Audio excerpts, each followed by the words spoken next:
Bienvenidos a nuestro primer podcast. En esta tarde me encuentro con Ángela Gacitúa y quien les habla Rocío Celis. Y estaremos comentando en esta jornada sobre la obra literaria Camanchaca. Diego Zúñiga, autor de este libro de ficción, nació en 1987 en Iquique y estudió periodismo en la Universidad Católica de Chile.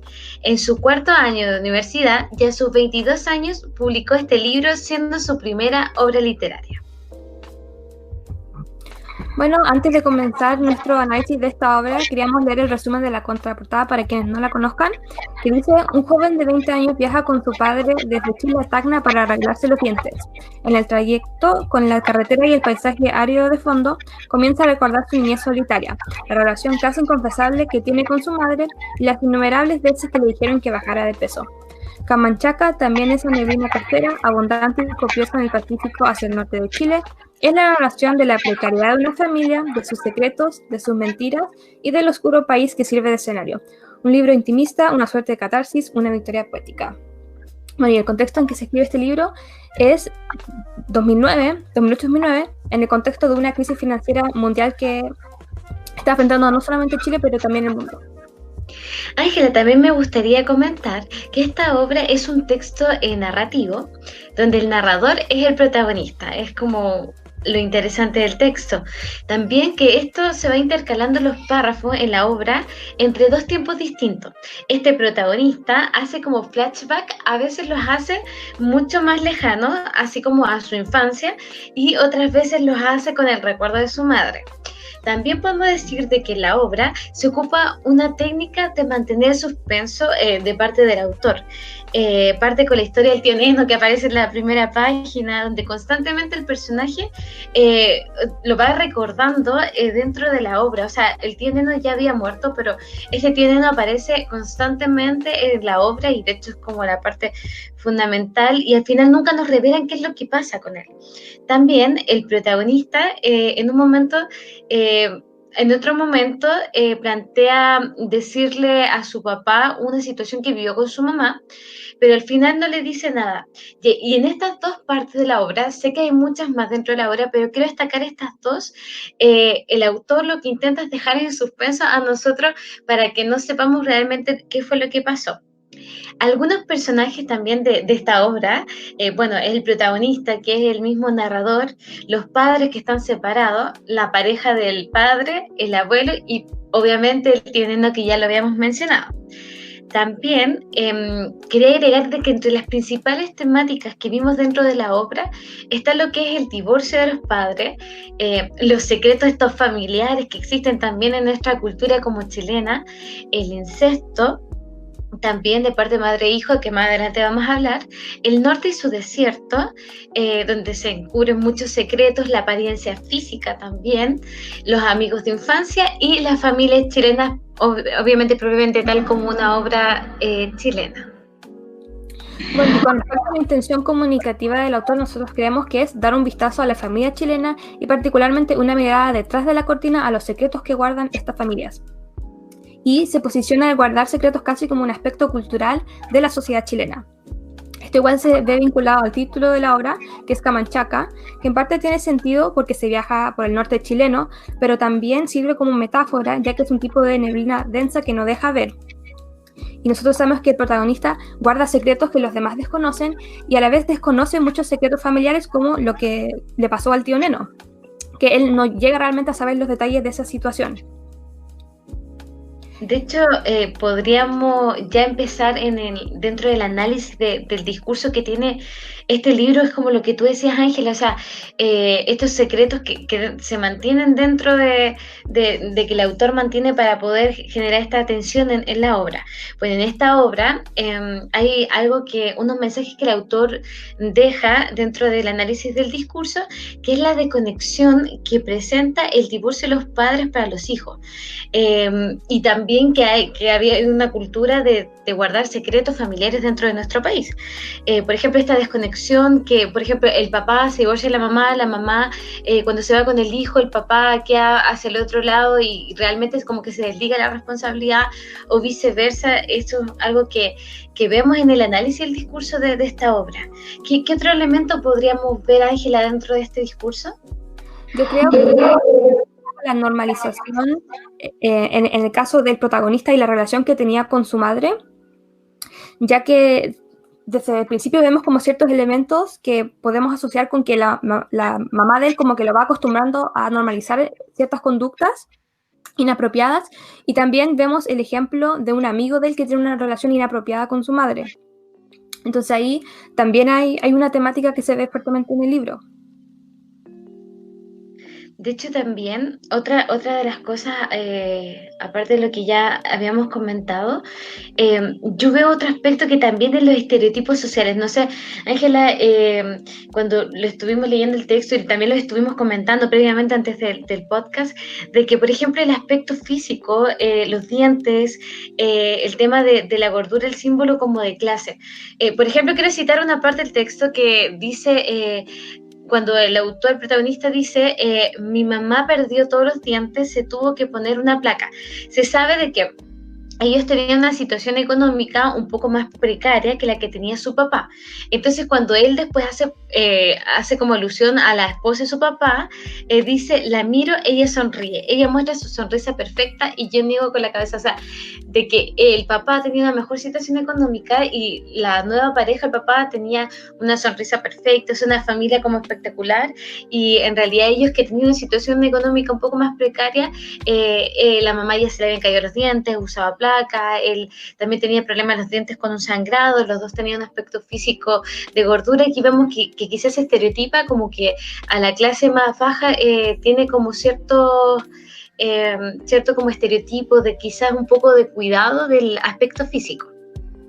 Bueno, volviendo a la desconexión que mencionabas tú anteriormente en cuanto a la familia, a este divorcio o esta separación que viven los padres, eso era como una temática que se daba constantemente, que era la desconexión del protagonista con su pasado. Y se ejemplificaba de muchas maneras. Primero, porque hay una ausencia del núcleo familiar, ya que sus padres están separados, pero también, por ejemplo, con los amigos de infancia, que ya no viven en los departamentos que antes vivían, y es como difícil para él tal vez recordar su pasado en ese sentido. También la casa de su abuelo dice que él la desconoce ahora, ya que es transformada en una residencial, entonces ahí hay una desconexión también. Y por último, también un caso bastante reiterativo dentro de la obra es que él está buscando a su prima, que es parte de su infancia también, y al final nunca logra encontrarla, o sea, dentro del texto por lo menos. Entonces hay como una desconexión entre el pasado y el presente, que igual se ve como ejemplificado en la manera que se va escribiendo el libro. Pero bueno, ahora para cambiar un poco de tema y para hablar del subtexto, nosotros habíamos hablado con anterioridad que encontramos como 2 o 3 cosas que tenían como harto subtexto. Lo primero era la relación del protagonista con su mamá, donde obviamente ellos tienen esta relación de tipo sexual, y que desde el principio del libro se va como viendo que hay un subtexto ahí, hay algo que no se está diciendo. Cuando dice, desde que llegamos a Santiago decidimos dormir juntos, aunque en realidad la decisión la tomó mi mamá, me dijo que no había plata para gas, que no podíamos tener una estufa y que lo mejor era dormir juntos, como cuando yo era un niño y aún vivíamos en Iquique. Por supuesto que no cuestioné nada, solo agarré algunas cosas y me trasladé a su pieza, nuestra pieza. Entonces, te está diciendo que ellos dormían físicamente en la misma cama, y también dice, por supuesto que no cuestioné nada, hablando del pasado, así como dando a entender que ahora él sí cuestiona un poco esa decisión, o la ve de manera distinta. También se daba mucho de que él hablaba, cuando estaba de viaje con su papá, él hablaba de que tenía que llamar a su mamá, pero no quería. Dice, tengo que llamar a mi mamá, pero no quiero, debo llamar a mi mamá, hace días que no llamo a mi mamá, dando a entender que había una cierta incomodidad que se estaba dando ahí en esa relación, y luego finalmente se revela que había algo turbio pasando ahí. La otra cosa que conversamos también era la relación de la mamá del protagonista y el tío Neno. Tú ahí habías tomado un fragmento que te parecía a ti que podía ilustrar como un subtexto ahí. Sí, a mí hay una parte en que, bueno, no sé si recordarán la parte que en la escritura del libro dice de que el protagonista era periodista, entonces estudiaba periodismo, entonces estaba haciendo una entrevista a su mamá. Y dentro de esta entrevista empiezan a hablar del tío Neno. Y la mamá le dice de que ella pasaba mucho tiempo con el tío Neno, que lo iba a buscar a los bares y que también pasaba tiempo en el cine con él y hacía cosas que el papá de él no le gustaban hacer, ella las hacía con el tío Neno. Después dice que cuando el tío Neno se iba a casar, él le propuso que ellos se escaparan al sur. Y después que el tío Neno, ella le dijo, como que no se atrevió a decirle así como a ir con él, el tío Neno se decidió casar, no tuvo luna de miel, tuvo una hija, entonces como que aquí hay como un subtexto de la parte de que qué pasaba en la relación con la mamá del tío Neno.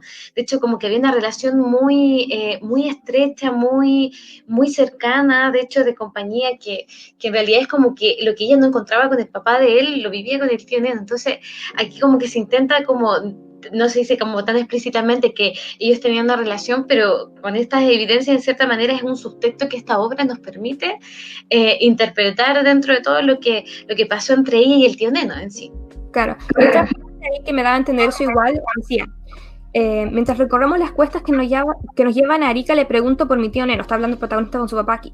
Le pregunto si lo echa de menos, me dice que sí, pero tu mamá lo debe extrañar más, dice mi papá, y yo me quedo callado, sin saber muy bien qué agregar. Entonces esa parte igual me causó bastante interés porque sentí que también estaba queriendo decir que había algún tipo de relación amorosa entre la mamá del protagonista y el tío Neno, porque el tío Neno es hermano del papá del protagonista, no de la mamá.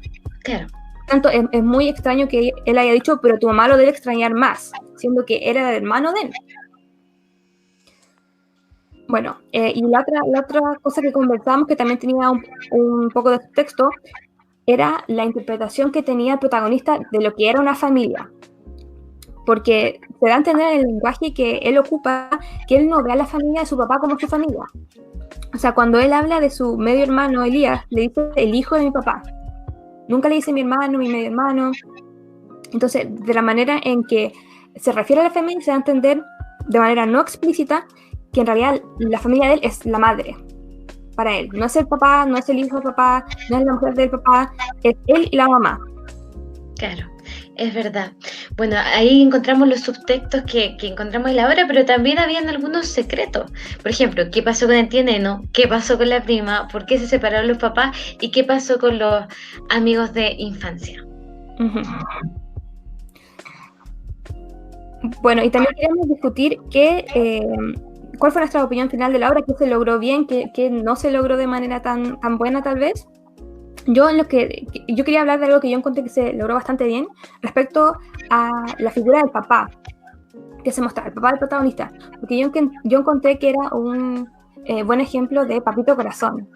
Claro. Había un desapego emocional con el hijo que era bien notorio.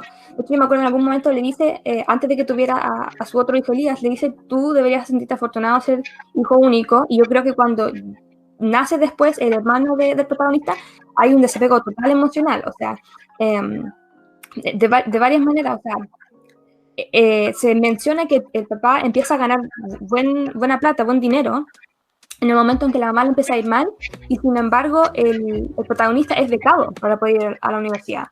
Eso no lo paga el papá. Bueno, y que tú también tienes algún ejemplos de emocionalmente cómo lo dejaba atrás.